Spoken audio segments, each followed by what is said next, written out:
Mrs. Featherston. Oh, it's good to be home now. Not that it wasn't a lovely visit in Philadelphia. Oh, thank you. Al, just between the two of us, how did Mrs. Reardon work out during my absence? She lasted 3 days. Responsibility was too much, she says. But I've been away 3 weeks. The last time these helpless, overeducated men were left to themselves, they were groping around in half the dust of New York.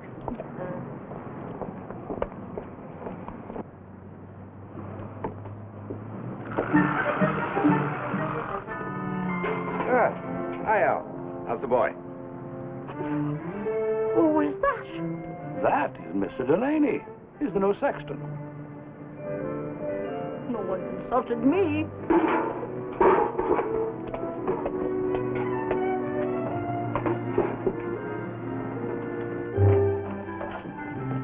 Thank you, Al. I can handle it.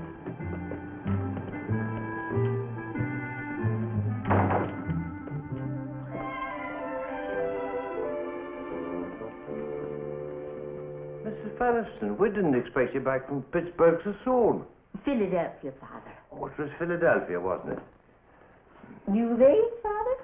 The same old cracked and neglected relic that's been cluttering up the basement all these years. Until the new sexton hauled it out and restored it with the touch of a Michelangelo. I'll get it. You can tell me all about your sister in Pittsburgh the minute I get back.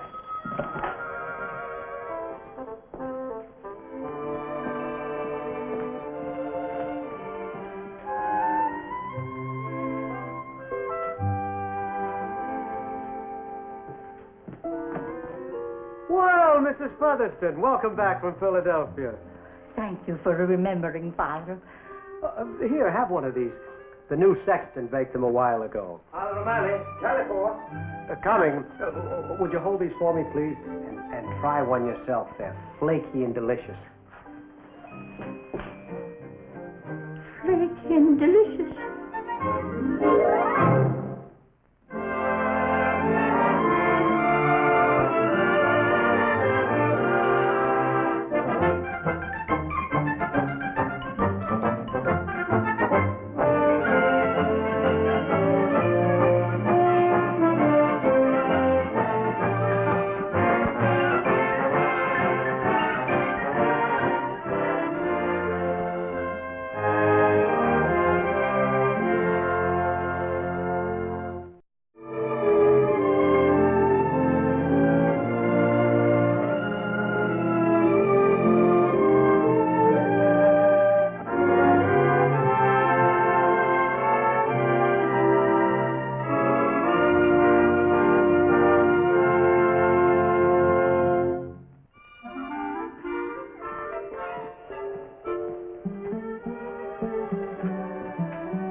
Excuse me, Father.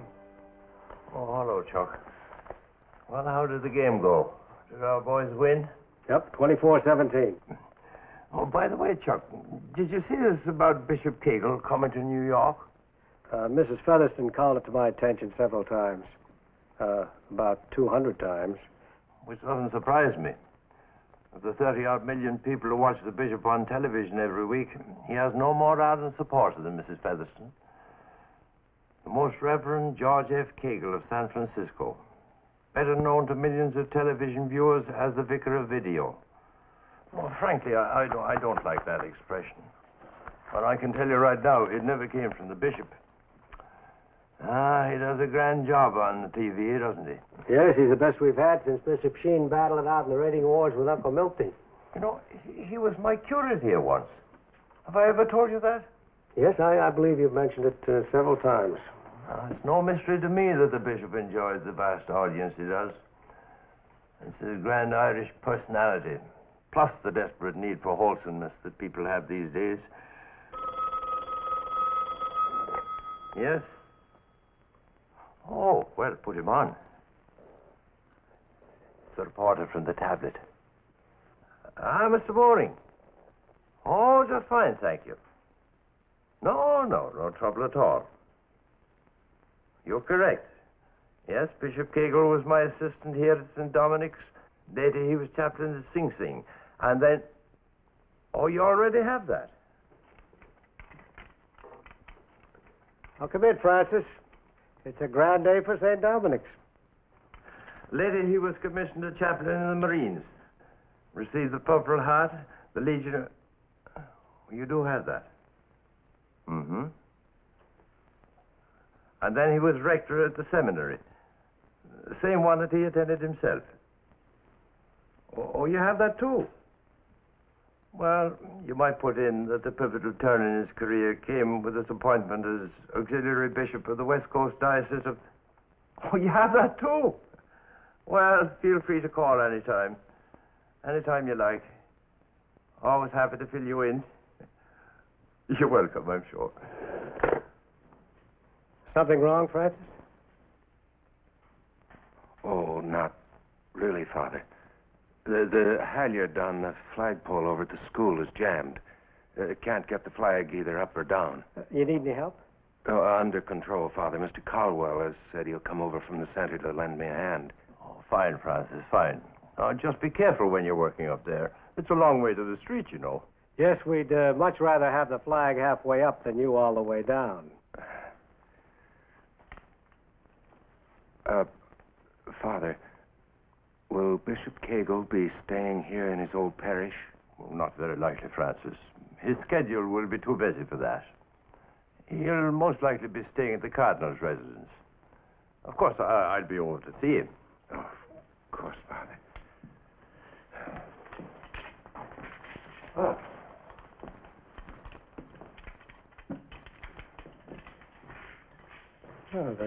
Oh, that was strange, wasn't it? What? I don't follow you. The way Francis looked when he came into the room and you were talking about the bishop. Almost as if he knew him. Well, possible. Bishop gets around a good deal. New York, the Marine Corps, the West Coast. Sing, sing.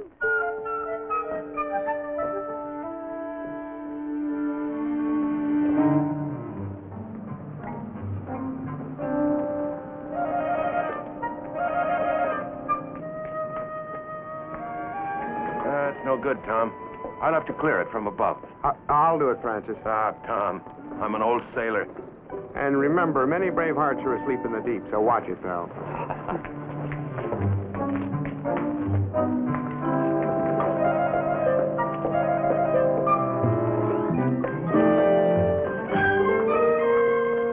Who died? Some character who wouldn't mind his own business.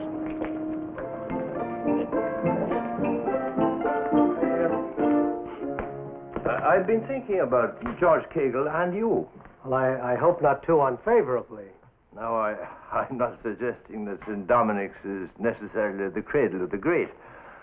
I'm only alerting you to the fact that the Most Reverend George F. Cagle once held the very position you now hold. And, well, you never know. Father, I feel like one of the Notre Dame boys just after Rockney has told them to win one for the old Gipper. Father, it's the sexton. What about the sexton? He's creeping along a high ledge of the school like a lizard, Father. Will you come and call him back to earth before he kills himself? Oh.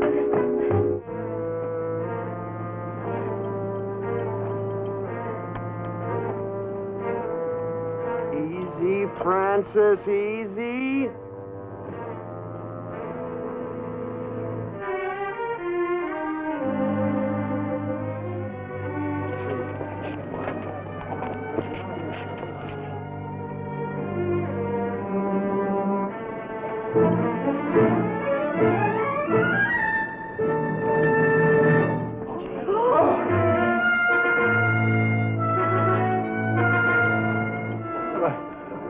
I'm glad for the sake of St. Dominic's the Ringling brothers didn't see him first. It's all right, Father. He's got it now.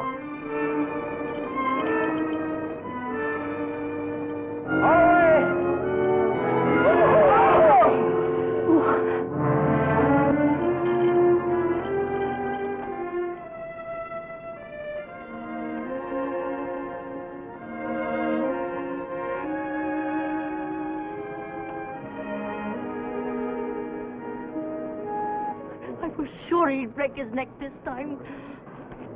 Now, Mrs. Featherston, Francis was in the Navy for many years. Those old seamen can do anything. Seaman. He seems more like a second-story man, if you ask me.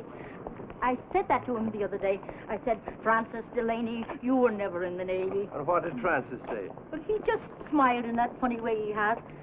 And he said, someday he would show me his tattoo. What do you think he meant by that? Persons and Places by George Santayana. The Divine Milieu by Pierre Chardin. Brothers Karamazov, Dostoevsky. The Decay of Civilization by Albert Schweitzer. I found them in Mr. Delaney's room when I went in looking for my vacuum cleaner. But why did you bring them to us? Well, don't you see, Father, what it means? What he's up to? Why a man like that would be taking a job as a sexton? I don't follow you, Mr. Featherston. He's subversive. He's out to undermine the church and overthrow the country. Now, Mrs. Featherston, look, here's a Bible. Oh, he's just trying to throw us off. Father, why would he be reading all these foreign books? Mrs. Featherston, these are fine books. Great books in many cases. Did it ever occur to you that the man might be trying to improve his mind? Why would a man like Francis want to improve his mind? What good can it do him? Who knows? Someone once said, knowledge is an ornament in prosperity and a refuge in adversity. And perhaps these are the only refuge Francis has. Through knowledge, we find truth, Mrs. Featherston. And through truth, we find God. Now, you put these books back in his room, and we'll hear no more of this nonsense. St. Dominic's Rectory, Father O'Malley speaking. Yes? If you don't mind, Father, I'd like to straighten that picture our brilliant sexton left crooked after he dusted. Oh, yes? Yes, he's here. Yes, Monsignor. Monsignor Devery from the Chancery office, Father. Yes, Monsignor. He didn't. He did. He isn't. He is? Oh, wonderful, Monsignor. Oh, yes, indeed. We'll manage fine. Yes, thank you, Monsignor. Yes, thank you. Ah. What is it, Father? Bishop Cagle has informed the Chancery office that, except for certain necessary meetings with network executives while in New York, Yes, Father. he would prefer to stay with his old friend, patron, and mentor, Father John Patrick Fitzgibbon, at St. Dominic's Rectory.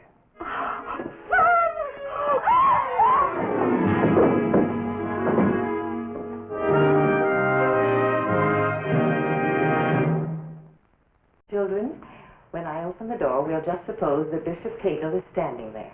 I can't promise anything, but as Father Fitzgibbon has told us, it's very likely that the bishop will pay at least one visit to the school. So, now, all together. Good morning, Your Excellency. Welcome home to St. Dominic's.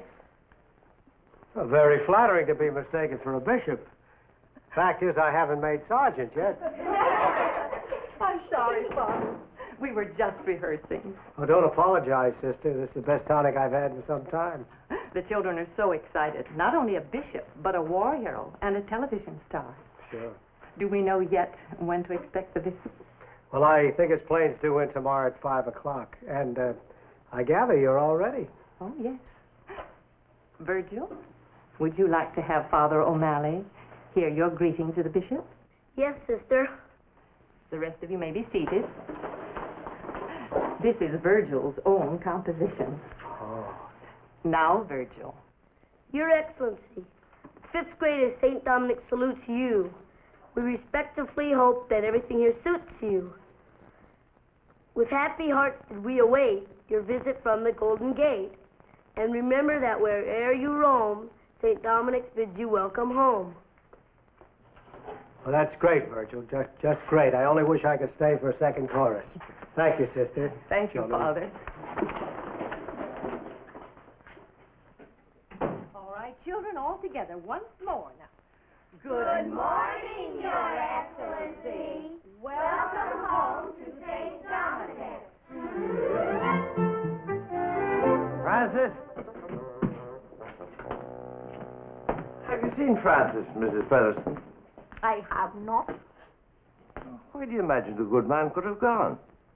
Please, Father, don't tempt me into making a suggestion I might regret. Have you heard yet whether Mrs. Reardon can help out tomorrow evening? Yes, Father. Mrs. Reardon's backache disappeared miraculously the moment she heard the bishop would be here. He's a great favorite of hers on the TV. Oh. Well, I'm sure you'll be feeling better soon. Oh, and one other thing. I talked to the insurance adjuster this morning on the phone. It happens that you're covered very nicely by that policy. While you're suffering in pain, I thought you'd be happy to hear that.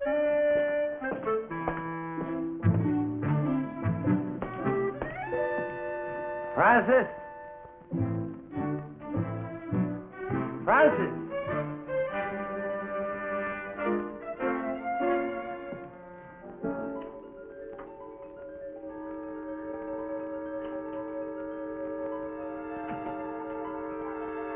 Francis! Francis! Francis! Roy? Beautiful.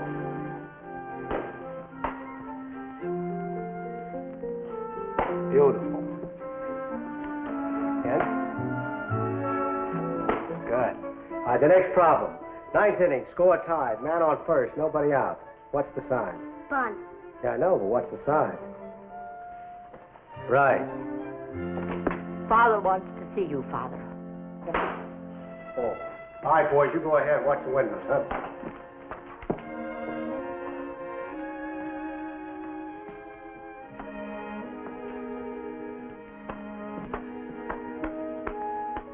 Oh, is there something wrong, Father? Have you seen Francis? No. He's disappeared. Disappeared. I haven't laid eyes on the man since I told him he was to have the honor of serving the bishop's mass. You've got me, Father. Everything was in order in the sacristy this morning. I'll check the basement. He may be reading those subversive books again.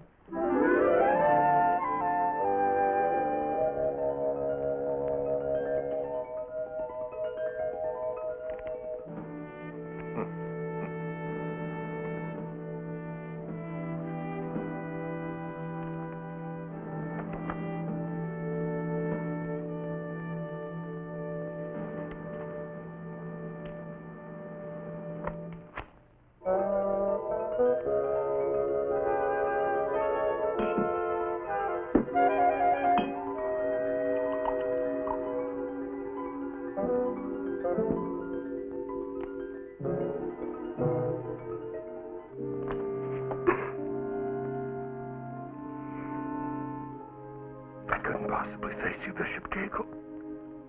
I haven't got the guts. Or at a time like this, the cruelty.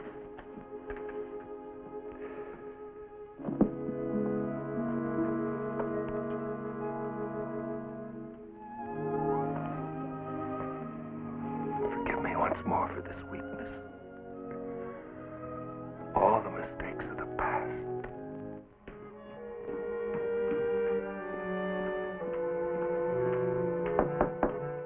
Francis? Francis?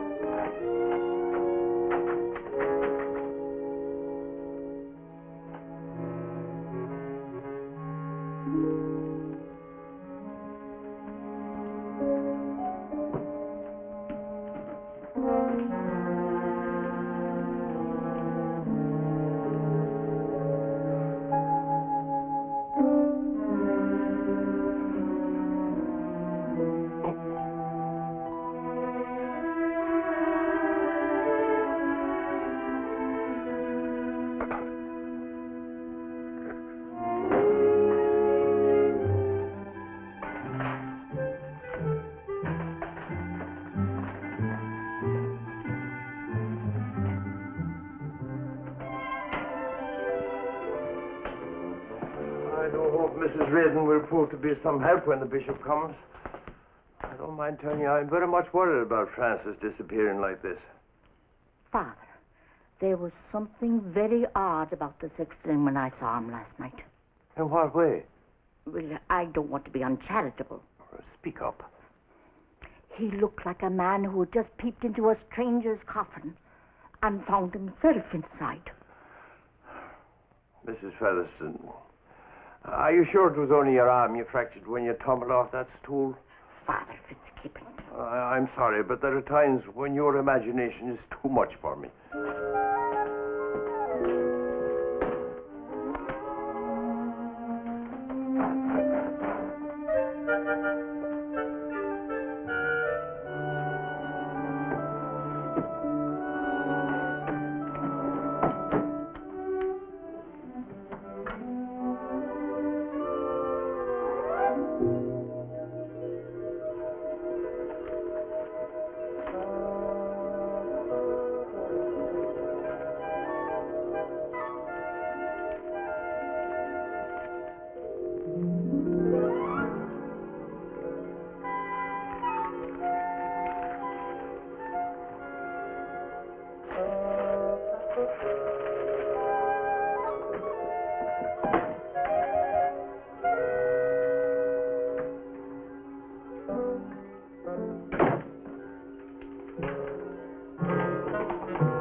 Can I help you, Francis?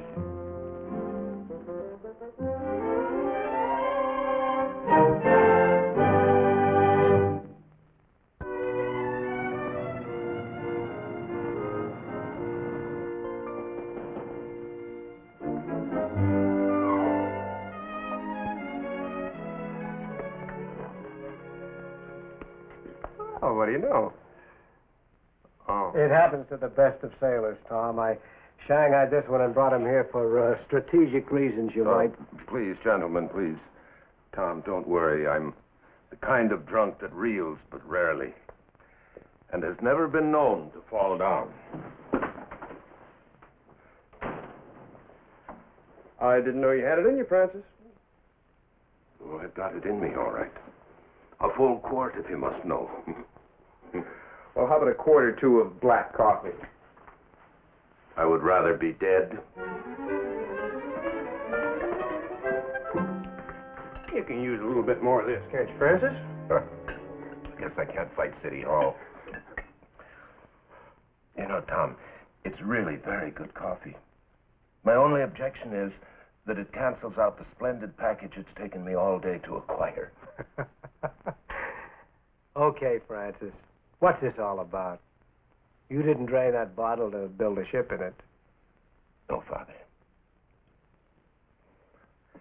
It's no use.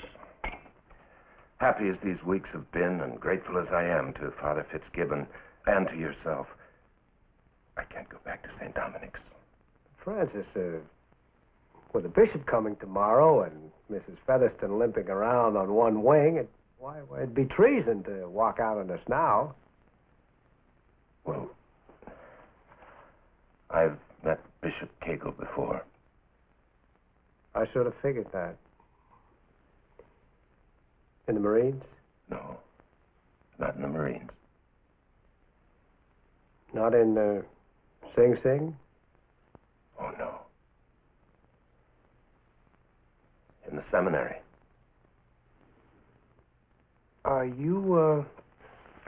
You and the bishop were in the seminary together, Francis? I left the seminary by request. Just 1 year this side of ordination, Father. Bishop Cagle and I grew up in the same neighborhood together. We went to the same schools. And we entered seminary together. He's a bishop. And I was almost a priest. Almost a priest. That's no priest at all.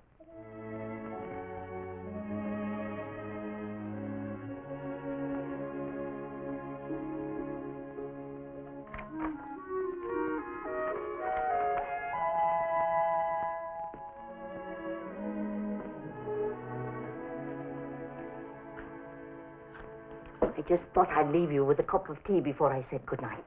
Mrs. Featherston, you've been a real jewel this day. I don't know what I could have done without you. Thank you, Father. There's just a few details here I thought we might go over. Yes, Father? Oh, sit down, Mrs. Featherston, sit down. Not so formal that you have to stand there like a wounded crow. Excuse me, Father? Oh, an old expression, Mrs. Featherston. Sit down, please. Now, about the dinner tomorrow. I got the impression the few days she was with us that Mrs. Reardon's not much of a cook. Of course, there's Francis, isn't there? Is there? Whatever little spell he had today is bound to pass. Fine old Francis. The best of us gets weary once in a while. Would you want my opinion on his weariness, Father? No, I think I can wait. I thought probably Francis could whip up the same seaman's roast he served to Father O'Malley and me one night when you were away. Seaman's roast?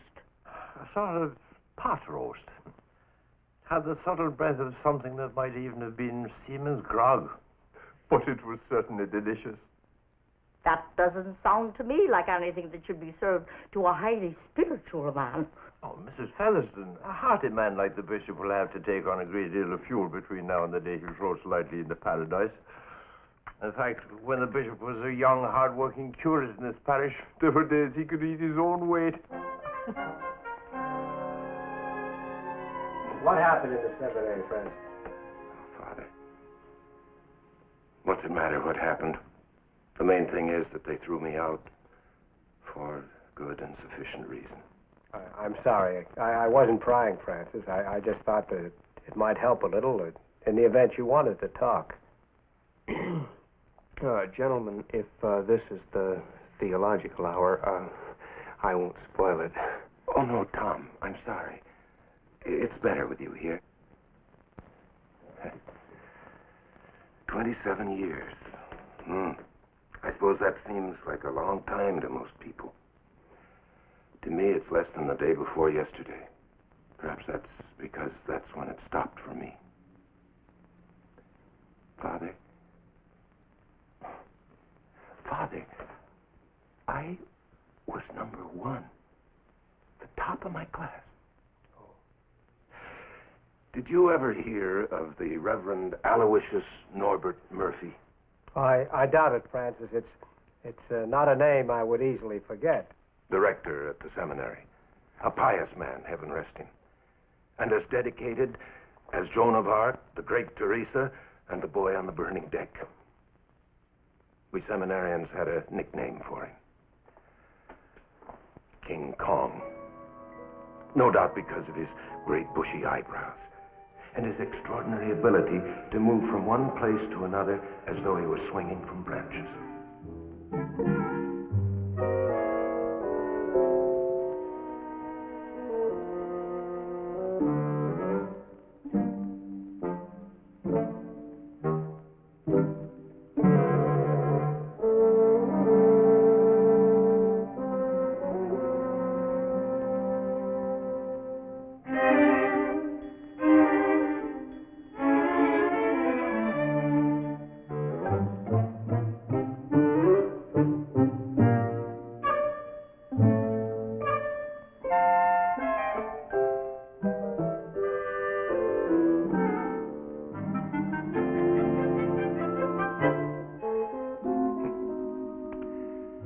I might add, as a further tribute to the rector, we didn't get along. It happens in the saintliest company, I'm sure. I'm sorry, Father. There was no justification for what I did. It never would have happened if my courage came from character instead of from the bottle. There was this one day in dogmatic theology.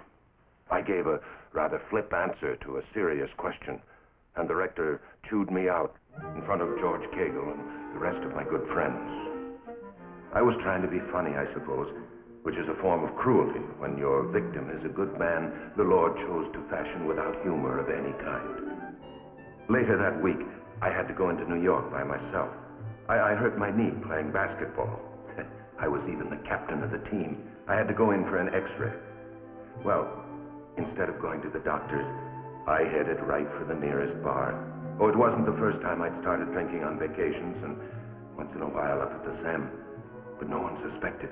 I took on quite a load that day.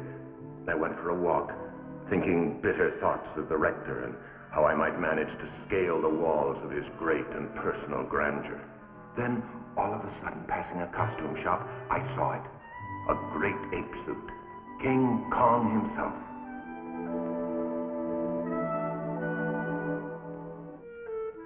I brought a bottle back to my room.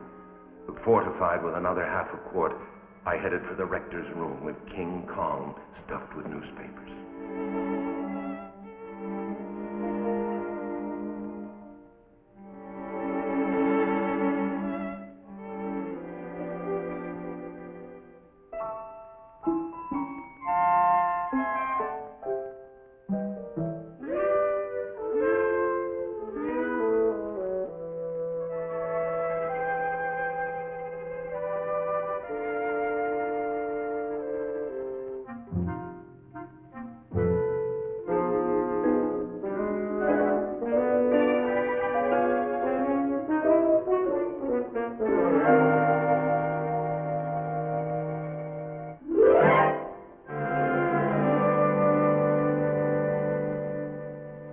That was the end of me at St. Joseph's. Oh, they might have overlooked the funny stuff, but not the bottle, too. I haven't seen any of my classmates in the years between. Oh, and I certainly couldn't face George Cagle now. Not even after 27 years. Oh, come on now, Francis. The seminary isn't some exclusive clannish country club that if you don't make it, you're disgraced for life.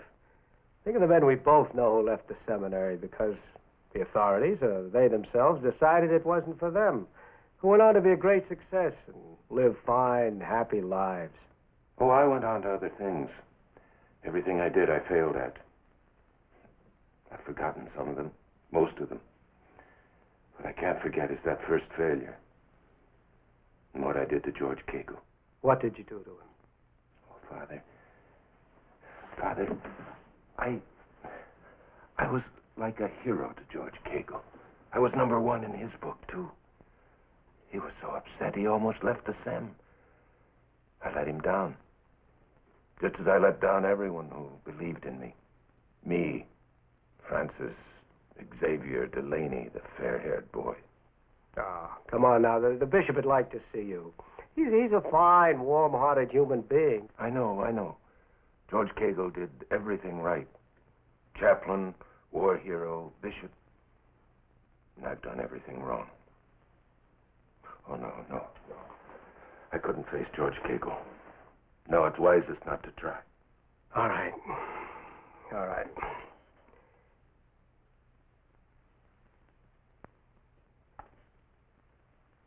Suppose we managed to arrange it so he didn't have to see you. Don't understand. I'll cover up for you. Well, short of violating canon law or telling a deliberate and outright lie, we'll be in this conspiracy together. Oh, you're very kind, Father, but it would never work. I've never developed a talent for not getting caught. I'll help keep you out of sight, that's all. Believe me, we're not so clumsy we can't manage that. And what if Father Fitzgibbon finds out about this conspiracy, as you call it, after the bishop's gone? He'll probably give me an extra week's vacation for brilliance, if the cardinal will permit it. Come on. Come on, boy. Get your hats.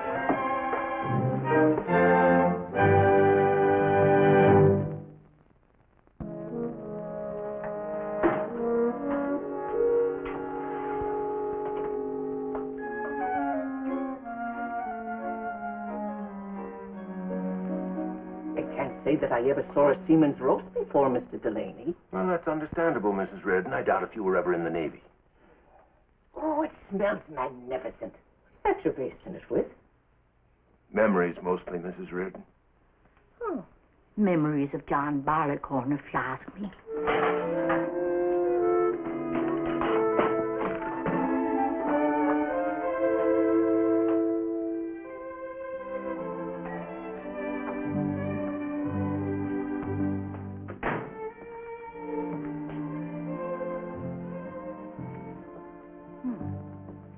If the plane was 1 hour late at the airport, they should be getting here any minute.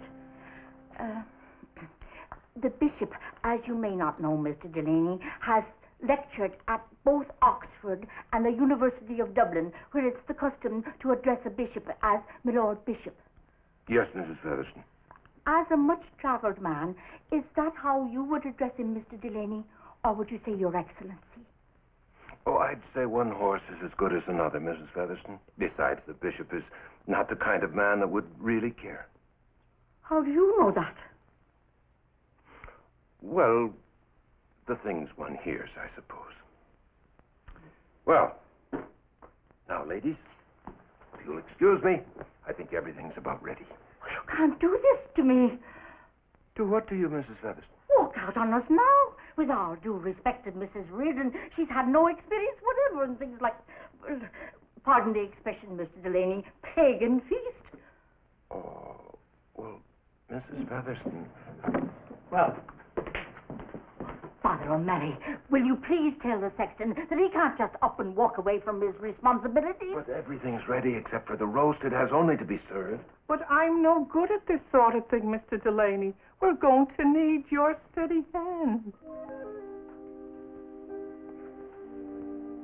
All right. I'll stay till the meat's done. The least he could do.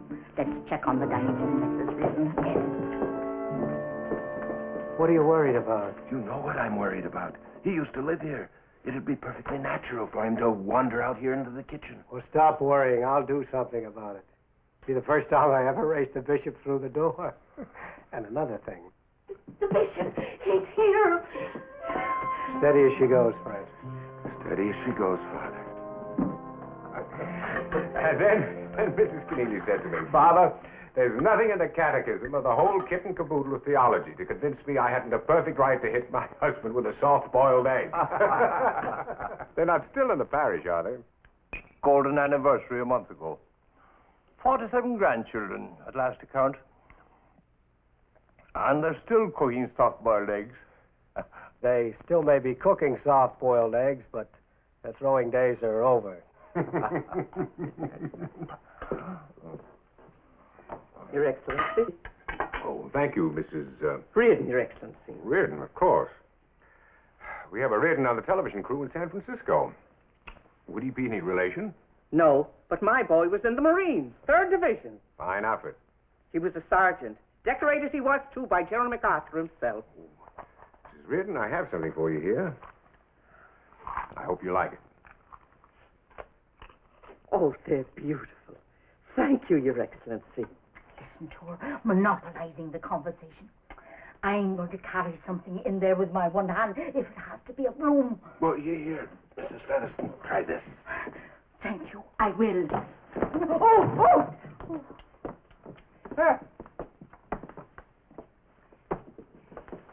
He said he hoped my son remembered him. Imagine that. I know exactly what you mean, Father. When I was a curate here, bingo was the unifying force. Mayor LaGuardia never approved of it, but the fact remains that bingo built almost as many schools as Mother Cabrini. Oh, my Lord Bishop, Your Excellency. That's all right, Mrs. Featherston, Bishop. She's our regular housekeeper. Been with us now 15 years. Faithful as the crosstown bus. She had her first mishap 2 days ago. I'm sorry to hear that. Were you responsible for this magnificent roast? No, Your Excellency. Our new sexton came to the rescue on that score, Bishop. A truly remarkable man, as Mrs. Featherston can tell you. Well, I should like to congratulate him. I've never had such a roast. Call Francis, will you? I'll call him, Father. Excuse me, Bishop. There's something I have to tell him.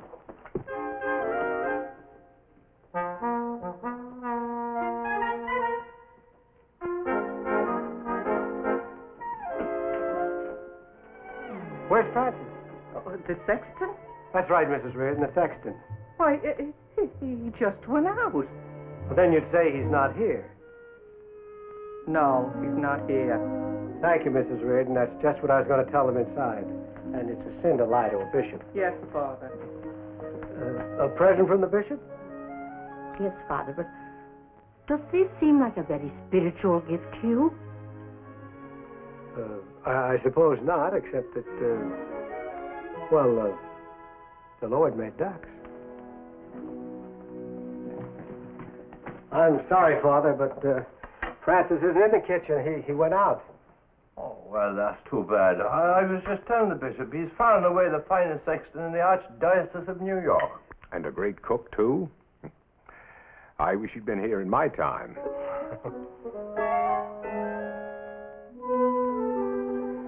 I can't tell you how much I've enjoyed this evening, Father. After all the commotion of the last 2 weeks, St. Dominic's was the tonic I needed most.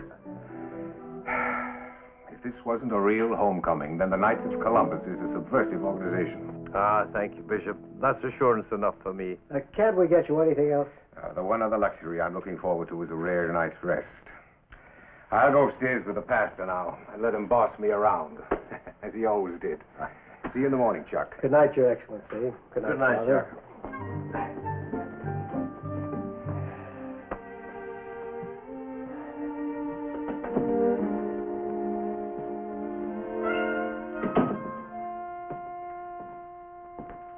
Francis? I wasn't sure it was only you, Father.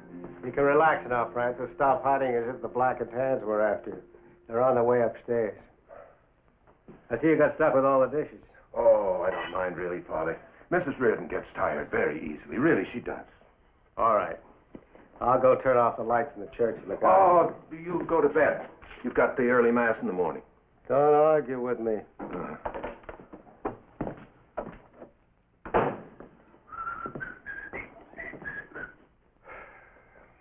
It's remarkable, Father, how you've kept the place up all these years. Well, you know how it is. A little wax and rubbing covers a lot of little sins. Excuse me. Wait a minute, Father. Isn't this the same vase I knocked over and cracked in 3 places over 20 years ago? Well, you're right about the vase, Bishop, but I'd forgotten it was you. Well, if I'd remembered, I'd have probably sent you a bill on the day of your consecration. But it's as handsome as ever. I never imagined it could have been patched up again. It was restored by the new section I was telling you about. The same saintly man I want you to meet. Hold on to a craftsman of that kind, Father. What was his name? Francis Xavier Delaney. What? What was that name again, Father? Francis Xavier Delaney, I said. A humble man whose Latin responses when he's serving Mass would honor a papal nuncio. If I know Francis, he's out in the kitchen now. Wait, I'll come with you. No, don't come with me, Father. Not this time, if you don't mind.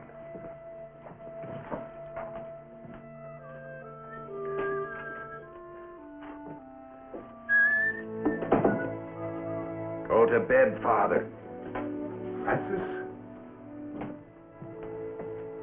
Francis.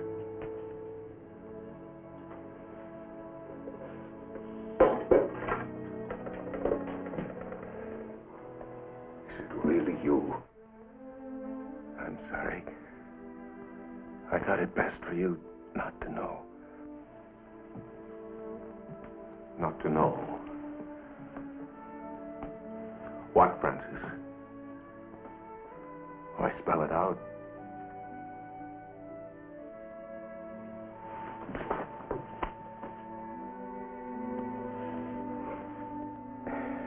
Believe me, Francis, I'd never forgiven either one of us if we hadn't met. Let me have a look at you. Oh, nothing much to see. A stray sheep, the same one you used to know.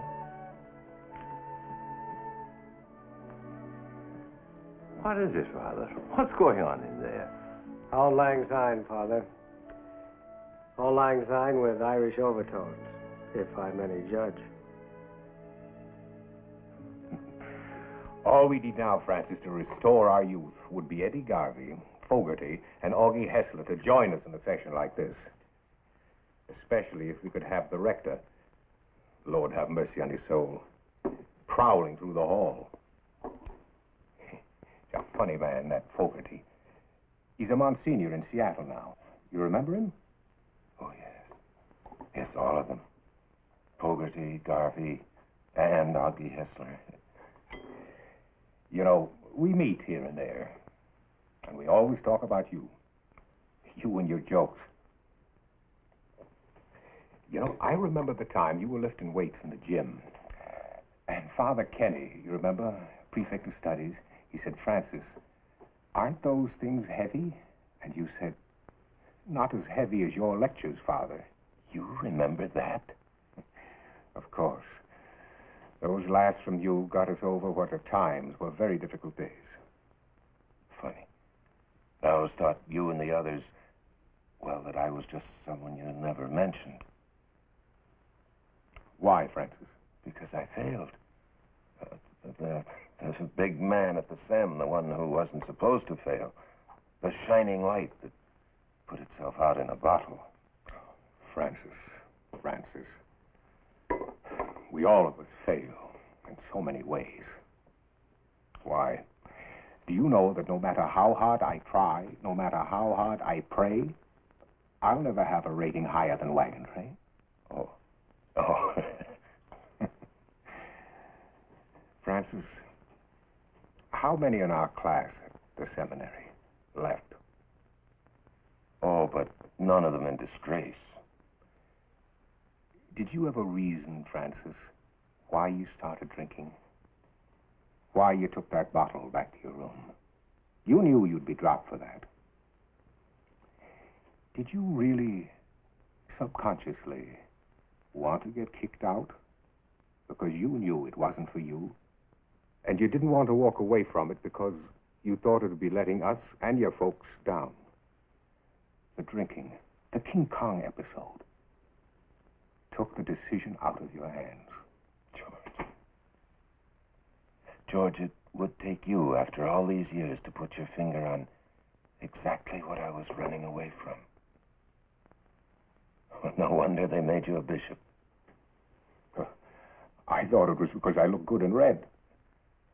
In all these years, I've thought that you and the others despised me.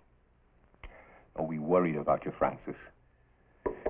Why, until our ordination, every night, your old nemesis, Aloysius Norbert Murphy, had us pray for you. And I've never missed a night since. Thank you, George. Say, Francis, do you remember the time Eddie Garvey? No, it was Johnny Harris. Well, anyway,